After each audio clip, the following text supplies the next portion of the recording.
Shalom. Ya, saya hari ini khotbah saya terinspirasi dan juga Tuhan taruhkan dalam hati saya karena ketika hari Selasa kemarin kami ada kakak di tempat ini. Jadi kakak ini adalah tempat di mana kita sama-sama datang, ada ayat firman Tuhan yang disampaikan oleh divisi kakak. Kita sama-sama di sini bersama fellowship, ada makanan ringan yang disiapkan dan kita sama-sama ngomong ya pemahaman kita ketika kita baca firman Tuhan itu apa yang berbicara kepada kita. Itu diadakan 2 kali sebulan Pak ya? Atau sekali sebulan? Sekali sebulan. Jadi saya juga mendorong buat kita semua, jika teman-teman ya jemaat Tuhan di tempat ini pas Selasa jadwalnya kakak ada waktu, saya sangat mendorong kita semua bisa hadir karena saya percaya kita semua pasti diberkati Tuhan. Amin. Dan hari ini juga Sabtu ini di Amerika ya Pak Jo dan Pak Yusuf sedang merayakan ulang tahun gereja namanya PLN Walnut. Itu adalah gereja kita yang ketiga di Amerika, ulang tahun yang pertama.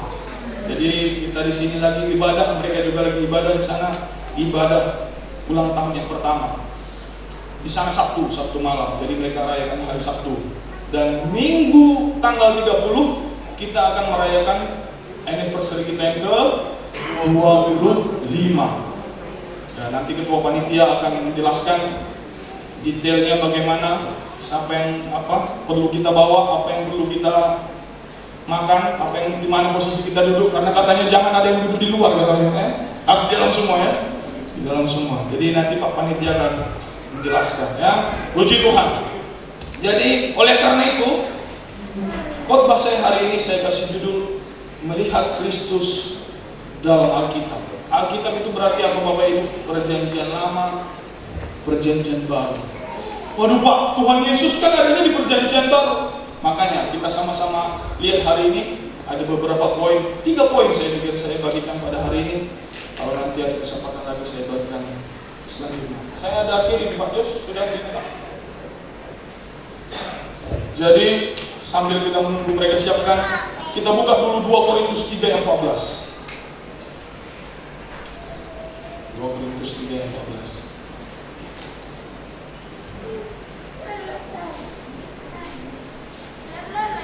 Ya, kita baca sama-sama ya. 1, 2, 3 ya.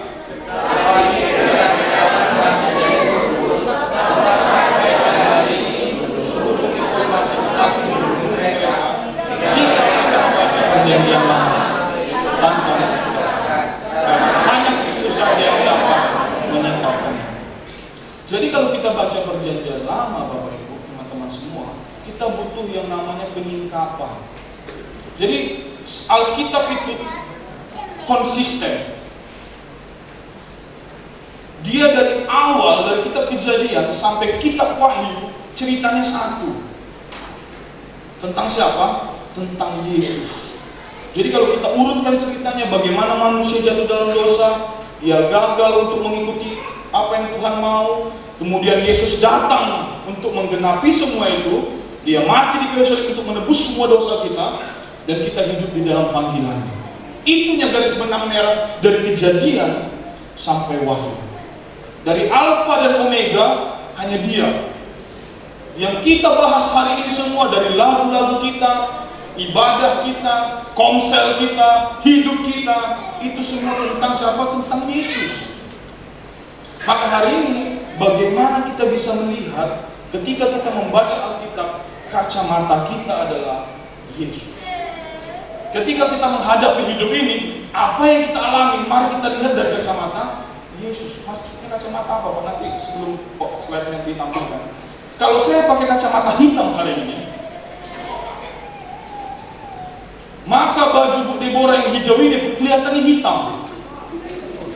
Nah, amazing katanya. Saya lihat baju tulang, kan bajunya putih jadi hitam juga. Kenapa? Kacamata saya hitam. Maka kalau kita bisa melihat dengan kacamata kita adalah Kristus, maka kita akan bisa melihat dalam perjanjian lama itu cerita demi cerita ya kita bisa melihat di mana Yesus ada di kisah itu. Nah, ini dia udah tampil ya. Saya kasih judul Melihat Kristus dalam Alkitab. Ada kaca pembesar di sini. Siapa itu? Abraham kecil. Oke, next. Kita lihat ya. Ya, salib Kristus adalah filternya. Perjanjian Lama dan Perjanjian Baru. Kita baca itu dari 2 Korintus 3:14. Jadi tanpa penyingkapan, tanpa Kristus sendiri yang menyingkapkan kepada kita, maka kita bisa salah melihat. Kalau kita hari ini di Perjanjian Baru nih, ketika saya baca Perjanjian Lama tanpa kacamata Kristus, maka ngeri. Maka kita akan bilang, wah Tuhan di Perjanjian Lama ngeri kali ya. Tuhan di Perjanjian Lama dikit-dikit marah. Kita nggak melihat dari kacamata Kristus. Maka saya tulis di Perjanjian Baru harusnya kita dengan begini. Kolose 2:17. Kecil sekali ya. Saya bacakan bagi kita semua. Semuanya ini hanyalah apa? Bayangan dari apa yang harus datang. Sedang wujudnya ialah Kristus. Semua kisah di Perjanjian Lama itu semua bayangan, tapi yang sebenarnya adalah Kristus. Saya kasih contoh hari ini. Pak Rista sudah menikah berapa lama Pak menikah Pak? 23 tahun. Amazing, sudah mau juga pesta pera ya? Nanti kita dapat baju semua kayaknya. Jadi 23 tahun. Bapak ini sudah 23 tahun menghabiskan hidupnya bersama dengan istrinya.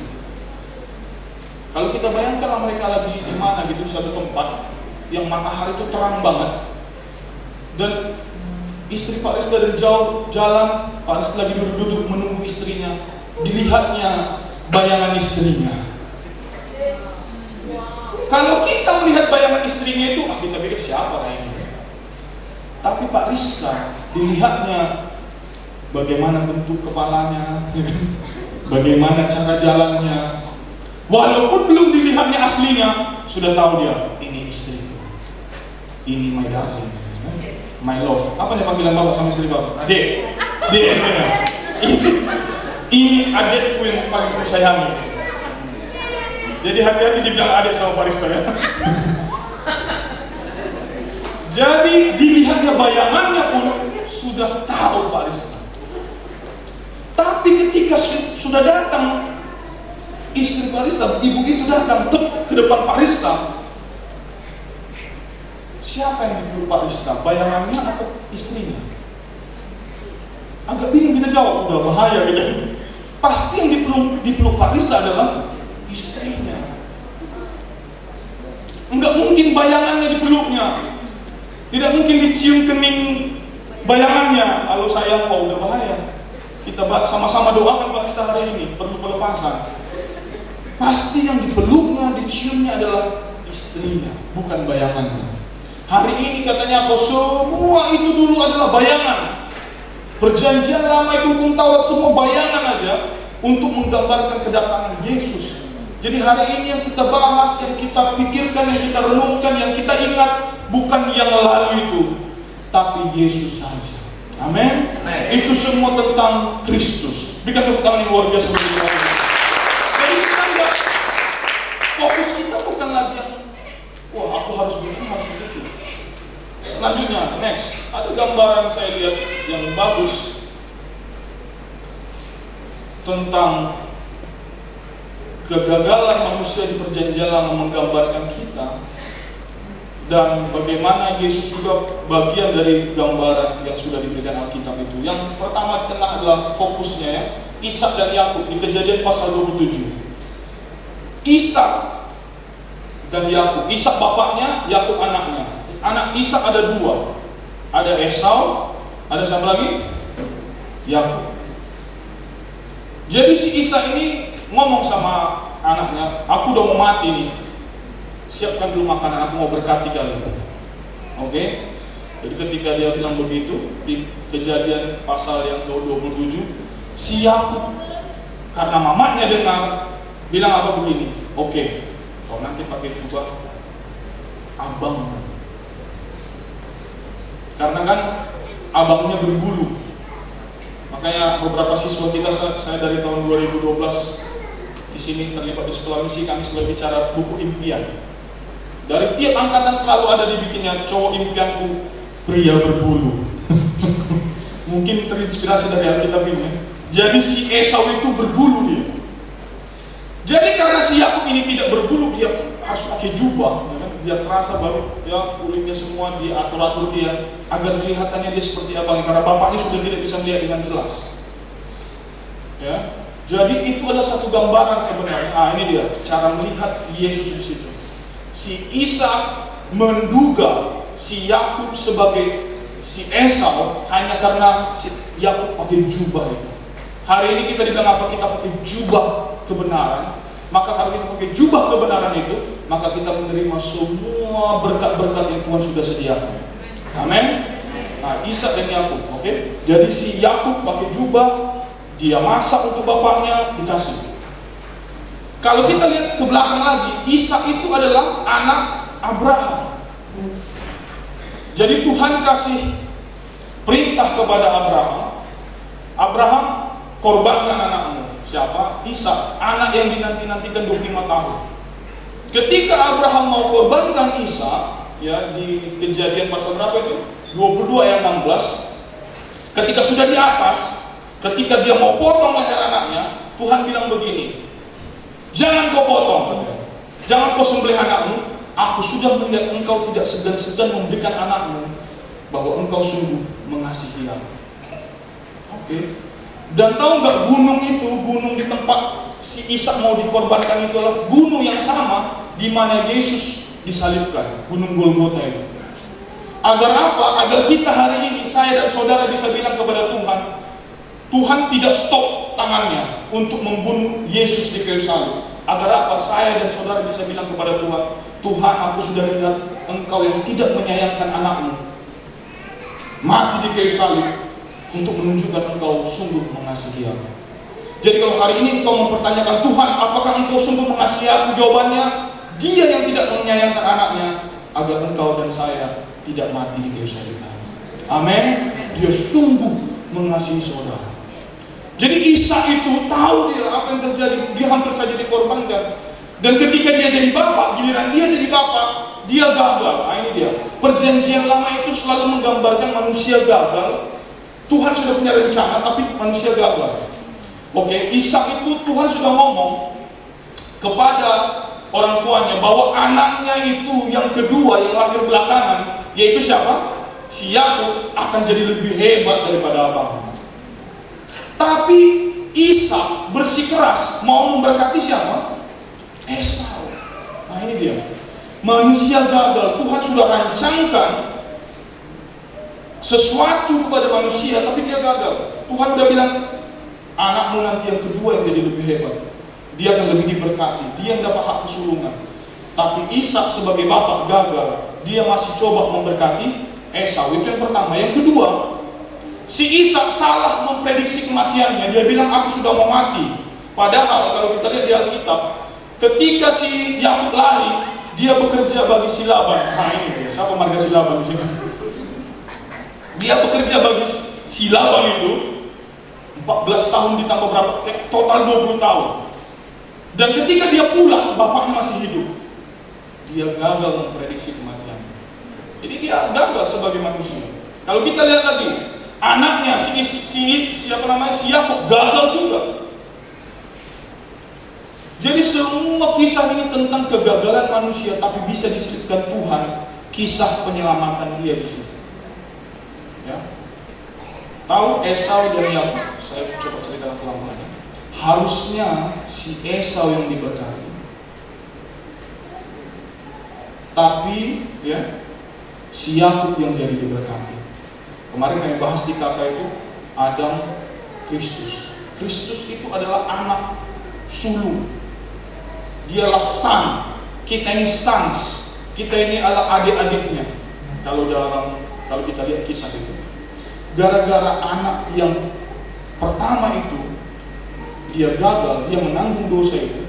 Akhirnya kita semua, kita inilah Yakub itu, menerima berkat kesungguhan, berkat semua yang diberikan si Ishak kepada Yakub. Hari ini juga kita begitu. Karena Yesus, kita semua menerima berkat-berkat itu. itu. Amin. Tapi Yakub salah di sini. Saya kemarin saya bilang kenapa terinspirasi dari kata ketika saya renungkan masuk di sini dia. Yakub itu mamanya sudah dengar bahwa dia akan jadi lebih hebat, oke? Tetapi dia berusaha untuk mendapatkan sesuatu yang harusnya sudah menjadi bagian dia. Dengan cara apa? Menipu, berbohong kepada bapaknya. Ini semua kegagalan keluarga ada di dalam ini. Satu, bapaknya, ibunya pilih kasih. Kalau kita lihat, ini contoh yang sangat jelek sebenarnya. Ibunya pilih kasih, lebih sayang sama si Yakub. Bapaknya pilih kasih, lebih sayang sama Esau. Bapak mamanya sudah Tuhan yang ngomong, nggak didengerin bahwa anakmu yang kedua akan jadi lebih hebat. Si Isa penipu, si Yakub ditipu, bapaknya pun ditipu. Baru ada persaingan sesama saudara, perang saudara kan? Semua ada di situ. Tapi begitu kacaunya pun ya keluarga yang dalam perjanjian lama bisa Tuhan singkapkan bagaimana Yesus hadir di situ. Jadi kalau kita lihat si Yakub, dia sudah dijanjikan pun dia berusaha menipu. Sebab kami bicara kakak itu adalah Adam dan Hawa. Jadi Hawa dicobai iblis, dibilang apa?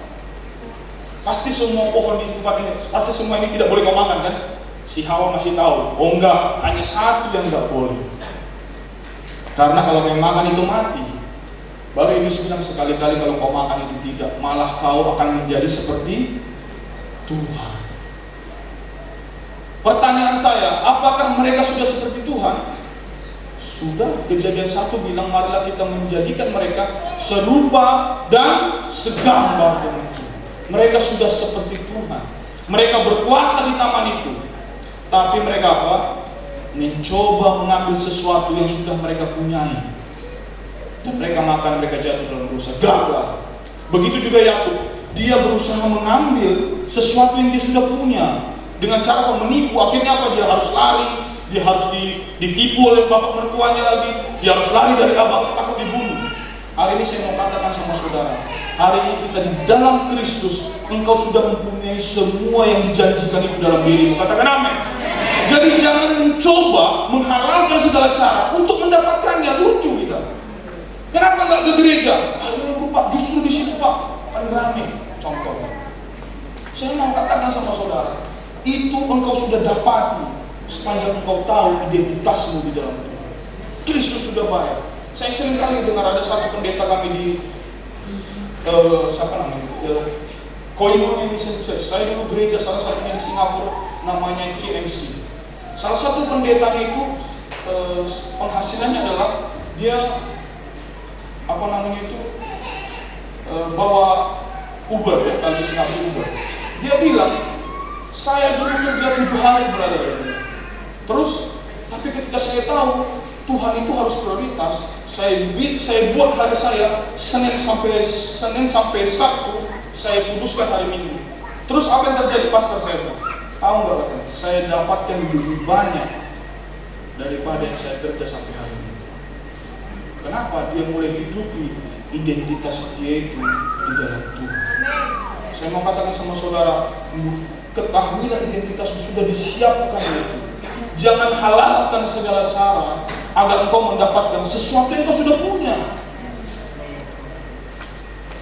Ya, di rumah saya, istri saya selalu siapkan ada namanya tape. Sedikit pelajaran tentang tape ya. Tape itu katanya bagus untuk kesehatan perut.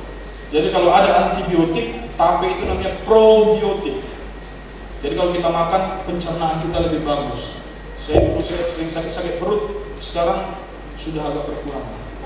Jadi bayangkan tape itu sudah ada di kulkas, disiapkan dia buat 1 box, orang 2 box. Kalau harus saya tipu-tipu istri saya untuk ngambil tape itu, bayangkan. Kalian bisa bayangkan berarti betapa kejamnya istri saya kan? Yang pergi dulu ke pasar, baru setelah dia pergi ke pasar baru saya makan. Berarti ngeri kali dia.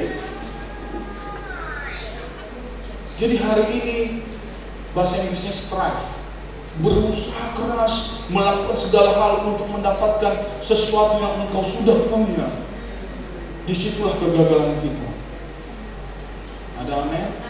Jadi kita belajar dari sini, kita nggak perlu lagi itu. Ada amin? Sepanjang kita punya Kristus, kita punya segalanya. Makanya ada lagunya itu kan apa? I speak the name of Jesus. Salah satunya apa? To my family, kepada keluarga kita. Jadi sedikit lagi bicara Hawaii, kami bahas tentang menarik ini, makanya ikut kakak lagi sekali lagi.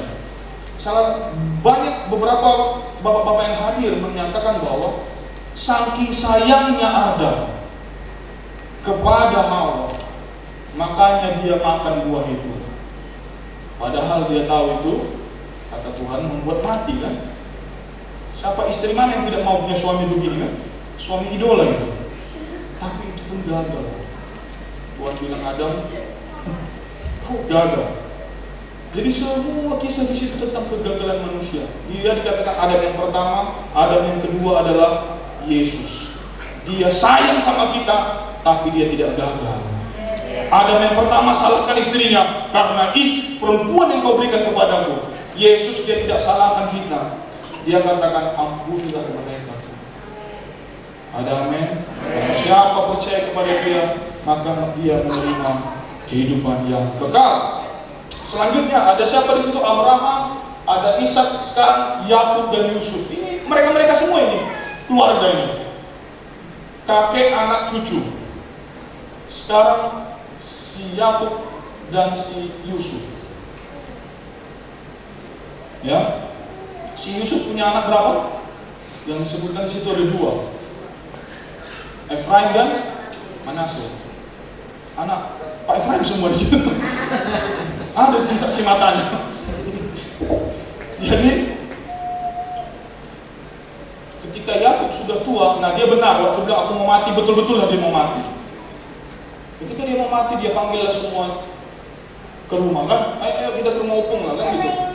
Opung udah mau menghembuskan apa struggle ini, datang cep. Dan si Yusuf dia dibuat berkat kesulungan jatuhnya kepada anak keempat, siapa namanya? Si Yehuda. Tapi ada satu lagi berkat, yang satu lagi itu diberikan kepada Yusuf. Dan anaknya 2 masuk ke dalam jadi 12 suku, yaitu Manasye dan Efraim. Lagu rohani itu. Oke. Dan siapa yang lebih besar? Efraim. Siapa yang lebih kecil? Yang besar Manasye. Siapa yang lebih kecil? Efraim. Jadi si Yakub udah bilang udah disiapkan si Yusuf di samping kanan, si Manasye di samping kiri, si Efraim. Lagi golek tadi kan, udah sakit. Tapi ketika mau diberkati, ya, tangan kanan si Yakub ke Efraim, tangan kirinya si Yakub ke Manasye. Jadi siapa yang jadi dapat berkat kesulungan? Si Efraim. Ini juga nih menggambarkan si Manasye nggak ribut dia. Jadi Manasye itu adalah, kalau kita bisa lihat di sini, Manasye, Yesus adalah Manasye kita.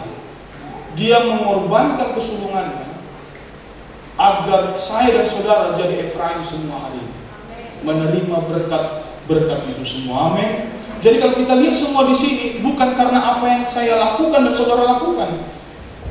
Ya, si Yakub harusnya bukan karena apa yang dia lakukan, dia harusnya diam aja di situ. Dia lakukan seperti yang biasa dia kerjakan. Dia kerjakan tugasnya saja. Dia tak perlu tipu bapaknya, dia tidak perlu tipu abangnya, harus dia kasih makanan itu kan. Dia akan jadi. Harus si Efraim dia tidak perlu ngapa-ngapain pun, dia kerjakan aja bagiannya, apa yang ditugaskan sama dia. Tetapi apa? Berkat itu tak pernah tertukar. Katakan kiri kananmu, berkatmu tak akan tertukar. Jangan bilang karena aku sampai di Batam ini, coba dulu aku ke Jakarta. Enggak. Atau istri-istri bilang, coba dulu aku nikah di Siang dulu, mantanku dengan kau. Hidupku tak begini. Berkatmu tidak mungkin tertukar. Ada satu pengkhotbah saya dengar, berkat itu sudah ada nama-namanya. Takkan salah alamat dia. Kalau Shopee bisa salah alamat, atau Tokopedia bisa salah alamat. Baru saya dengar kemarin ada yang main futsal kan, sudah 1 minggu tak sampai-sampai. Tapi berkat Tuhan tak pernah salah alamat, dan dia akan sampai tepat pada waktunya. Amin. Dan itu diulangi lagi di perjanjian baru, kisah anak yang hilang. Nah, ini dia masuk ke perjanjian baru, dan saya pikir ini bagus juga. Ada di sini divisi misi Pak Joshua kan, gereja kita. Di kisah di Lukas pasal 15 itu ada cerita tentang anak yang hilang. Itu juga seperti siapa namanya? Dia minta hartanya kan? Dia minta hartanya, dia poya-poyakan, dan ketika dia pulang bapaknya peluk. Kalau kisah si Yakub, si Ishak, bukan Ishak yang peluk tapi abangnya. Kalau di kisah itu Esau akhirnya cari-cari si Ishak. Esau yang cari Ishak. Ini saya coba ulang lagi ya. Esau yang cari Ishak. Pas ditemukan si Ishak udah siap-siap dengan kebohongannya. Dia udah mau tipu lagi abangnya. Si Yakub, sorry. Si Yakub udah mau tipu abangnya. Tapi apa? Dipeluk, dicium si Esau. Nah, kalau kita lihat kisah anak yang hilang, abangnya tidak seperti itu. Yang bapaknya pun tidak cari, tapi ketika anaknya pulang, datang dipeluk dan dicium. Saya lihat di situ saya lihat apa? Tentang Yesus di situ. Si Esau itu menggambarkan Yesus. Yesus mencari. Dia tidak bahas kesalahan si Yakub, dia peluk dan dia cium. Dan ketika Tuhan Yesus memberi contoh kepada orang-orang di situ, dia kan sedang mengajar itu. Dia sedang mengajar di situ, dia mau bilang apa? Kok kalau domba yang hilang dicari, kok dirham yang hilang dicari, tapi kok ada anak yang hilang, ada adik yang hilang, abangnya diam aja. Itu sering Pak Wijin cerita sama saya, Pak, kok kalau orang yang belum percaya kita kejar-kejar, Pak? Kok ada teman kita di gereja yang mungkin nggak datang ke gereja, atau mungkin yang jatuh gagal, kok kita nggak cari dia? Coba mulai hari ini kita mulai lihat kiri kanan kita. Siapa yang biasa duduk di kiri kanan kita? Kalau nggak muncul, cari dia. Pak Rista, siapa yang kosong di situ? Cari dia.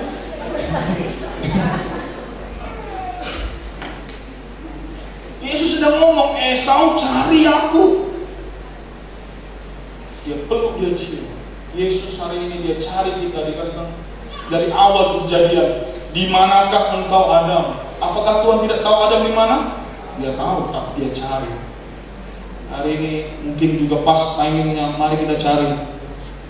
Mungkin keluarga kita yang belum bergereja, mungkin ada teman kita yang sudah bergereja, tidak bergereja lagi. Mari kita cari. Boleh kita lihat kiri kanan kita, siapa yang biasa duduk di samping kiri ini? Siapa yang duduk di kanan ini? Mari kita cari. Amin. Jadi perjanjian lama itu semua tentang Yesus. Itu yang pertama. Yang kedua, perjanjian baru. Saya sudah selesai kayaknya PowerPoint saya. Sekarang kita lihat Alkitab aja. Perjanjian baru, orang selalu anggap perjanjian baru dimulai dari mana? Matius 1 ayat 1. Nah, ini yang saya dapat pelajaran berharga juga ini dari Pak Jo dan Pak Yusan. Bagaimana kita bisa membedakan? Kalau kita belum bisa bedakan perjanjian baru dan perjanjian lama, belum bisa kita khotbahkan. Kenapa Pak? Iya, karena itu sangat penting membedakan mana perjanjian lama, mana perjanjian baru. Perjanjian baru bukan dimulai dari Matius 1 ayat 1. Perjanjian baru dimulai ketika Yesus disalibkan. Darah Yesus tercurah, di situ perjanjian baru dimulai. Saya mau kasih contoh. Ketika Yesus, kalau kita bicara perjanjian baru ya, di Matius pasal 5 sampai 7 Yesus sedang khotbah di bukit. Dia bilang begini, kalau tanganmu berdosa, kita apain? Potong. Kalau matamu berdosa, diapain? Kita congkel. Kalau kita ikuti ini, dia ke Kairos, dia percayalah. Ada yang tangannya potong satu, ada yang mungkin makan dua-duanya hilang. Jadi orang hari ini dia bilang, oh kita Pak harus ikuti hukum Taurat Pak, harus kita ikuti, ini tertulis di Alkitab Pak. Betul, tapi apakah itu sesudah atau sebelum Yesus mati? Yang kita ikuti hari ini adalah apa yang setelah Yesus mati, yang diomongkan itu yang kita ikuti. Ada amin? Kita lihat Galatia 4 ayat 4 sampai 5. Ya, ini ayat. Hanya ada 3 ayat lagi ya. Galatia 4 ayat 4 sampai 5. Galatia 4. Kita baca ya 1, 2, 3 ya. Tetapi setelah mengambil waktunya, maka Allah mengutus anaknya yang kami dari seorang perempuan dan takluk kepada hukum. Siapa ini? Yesus. Dia takluk kepada hukum Taurat. Dia disunat 8 hari. Kemudian ketika ada yang disembuhkan itu orang buta ya, kan dia bilang laporkan kepada imam, itu hukum Taurat. Dan bahkan dia angkat hukum Taurat itu lebih tinggi, kemana standar, bukan lebih tinggi, diangkatnya kembali hukum Taurat itu kemana seharusnya dia ada. Kenapa? Karena pada waktu itu manusia ahli Farisi itu mencoba menurunkan standar hukum Taurat. Ayat 5 coba. Ia diutus untuk menebus mereka yang takluk kepada hukum Taurat, supaya kita diterima menjadi apa? Menjadi anak. Kita nggak bisa jadi anak kalau di bawah hukum Taurat. Kita hamba namanya. Kalau kau lakukan ini, maka kau akan dapat ini. Transaksional. Itu seperti karyawan kita kan. Kalau kau kerjakan ini, oke, kau gaji segini. Kalau kau nggak masuk 1 hari, potong 1 hari. Begitu ya kan? Tetapi kalau kita terima Yesus hidup dalam kasih karunia, maka kita menjadi anak. Maka kita panggil dia Bapa. Maka Yesus dia kerjakan, dia tunduk kepada hukum Taurat, agar apa? Saya dan saudara layak di hadapan Tuhan. Dia naikkan standar hukum Taurat itu ke tempatnya. Orang Farisi dulu berusaha menggenapi hukum Taurat kepada standar yang dimana mereka bisa. Saya ingat dulu saya dulu belajar basket waktu SMP. Jadi basket itu ringnya itu tingginya 3,05 meter. 3,05 meter. Tinggi saya dulu 150-an. Anak-anak pun seusia saya setinggi itu. Kalau standar bola basket itu 3 meter, kami nggak akan ada yang bisa slam dunk, masukkan bola. Akhirnya guru olahraga kami menurunkan dia jadi 2 meter. Jadi bisa kami lompat, masukkan bola. Orang Farisi pada saat itu mencoba menurunkan standarnya. Oh, kita harus begini. Berzina itu apa? Kalau sudah melakukan. Yesus bilang apa? Kau lihat perempuan dan mengingininya, sudah berzina. Oh, membunuh itu harus kita tusuk perutnya mati, dia baru membunuh, Pak. Tuhan Yesus bilang, no, kalau kau marah hari sama saudaramu, kau sudah membunuh. Tuhan naikkan standarnya ke tempat di mana seharusnya hukum Taurat itu. Jadi hukum Taurat itu saudara ya Bapak Ibu diciptakan bukan untuk kita taati, karena tidak mungkin.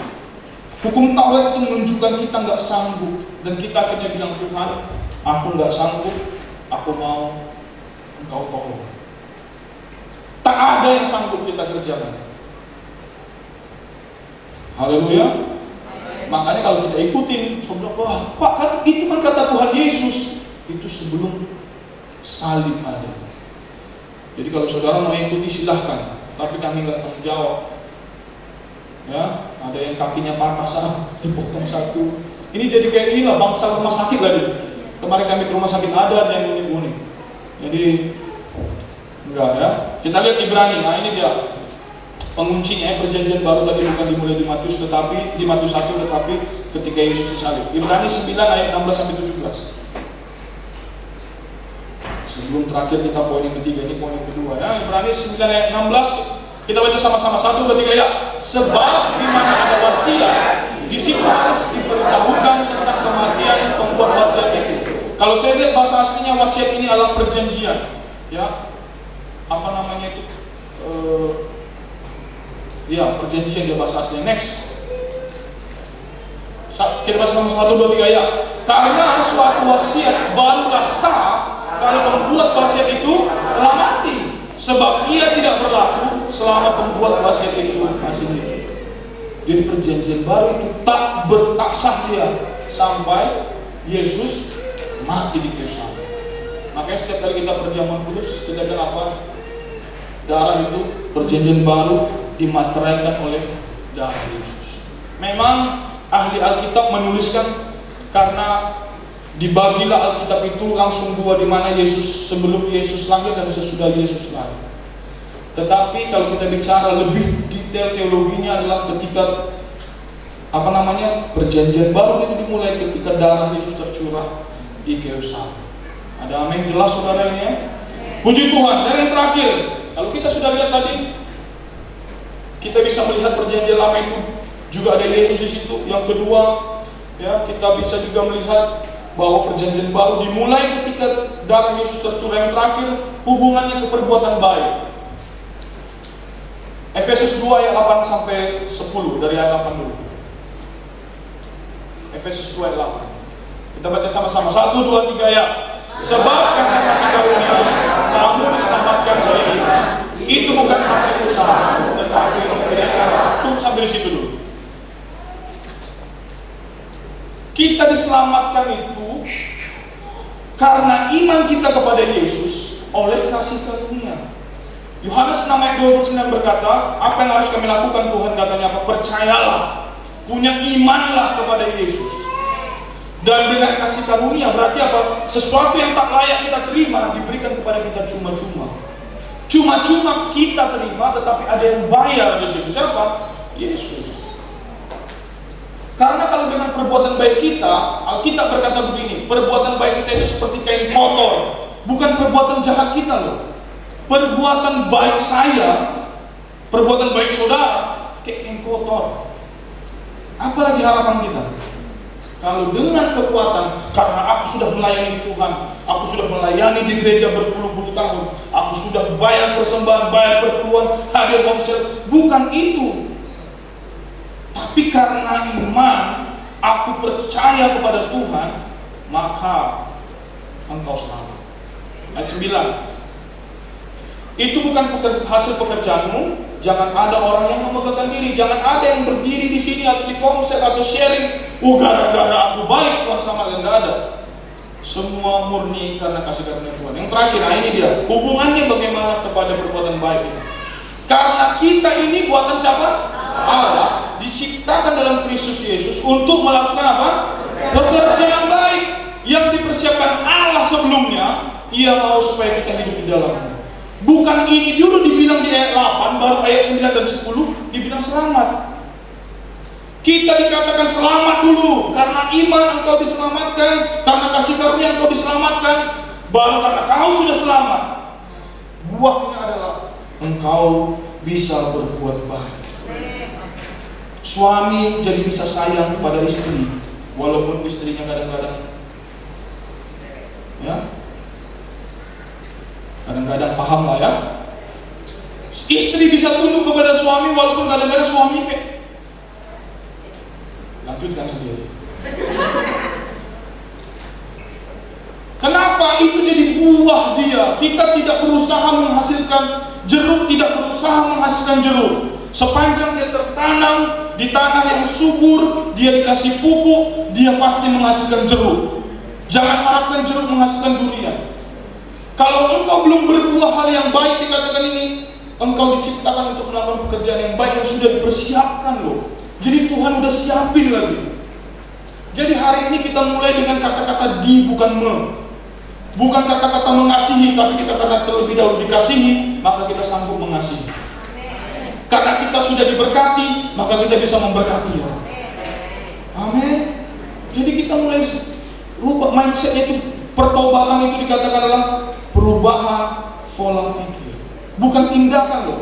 Kita paham dulu, aku hari ini ada hidupku yang hari ini kuhidupi adalah karena kasih karunia Tuhan.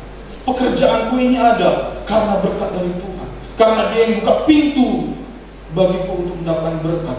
Maka kita memberkati pun jadi gampang, karena kita terlebih dahulu diberkati, dikasihi, amin, diberkati, dikuatkan, maka kita bisa menguatkan. Jadi, oh Pak, kalau gitu kita sudah terima kasih karunia, kita nggak perlu berbuat baik. Saudara, setengah-setengah. Setiap orang yang sudah hatinya mengalami kasih Tuhan, tidak mungkin hidupnya tidak berubah. Setiap orang yang mengalami perjumpaan dengan Tuhan, tidak mungkin hidupnya tetap sama. Saya terlalu yakin, saya sudah lihat hidup orang diubahkan asal dia sudah mengalami perjumpaan dengan Tuhan. Hidupnya disentuh oleh Tuhan. hidupnya tidak mungkin pernah sama lagi. Ada amin? Yang pemarah pun bisa jadi lemah lembut, tapi tidak mengalami perjumpaan dengan Tuhan. Yang lemah lembut itu pun bisa jadi pemarah. Satu kali kau pemaafkan, dua kali masih pemaafkan, tapi jangan tiga kali. Tempelin kau sampai mati. Cabuti jambutmu sampai habis. Jadi yang dibilang memaafkan 70 kali 7 itu bisa buah daripada apa? Kita terima maaf dari Tuhan. Kalau kita lihat dosa kita ya, karena kan kita lihat orang jatuh dalam dosa memang kurang ajar itu. Kalau kita pun disingkapkan Tuhan, kita pun sama tak layaknya. Jangan pikir dosa dia lebih besar, dosa aku lebih kecil. Tak ada dosa besar, dosa kecil. Hari ini ketika kita gagal satu, gagal semua. Tapi di dalam Tuhan, ini dia tanggung semua itu. Dia mati di kayu salib itu tadi. Kacamata kita salib Kristus. Hari ini kita nggak lagi hidup dalam penghakiman, kita nggak lagi hidup dalam tuntutan hukum Taurat. Hari ini kita hidup dalam damai sejahtera bersama dengan Tuhan. Hari ini saya bisa berdoa, Bapak terima kasih. Hari ini bahkan siswa sekolah kita mungkin yang baru datang, dia bisa bilang, Bapak terima kasih. Nggak ada yang bicara setahun, 2 tahun, 5 tahun. Walaupun nanti kita ulang tahun yang ke-25 akan ada penghargaan ya Pak. Ada bintang 1, ada bintang 2. Itu hanya penghargaan dari gereja. Tapi di mata Tuhan kita sama. Ada amin. Sepanjang kita terima Yesus, kita hidup dalam kasih karunia-Nya, andalkan Tuhan, maka engkau akan hidup dalam kasih karunia.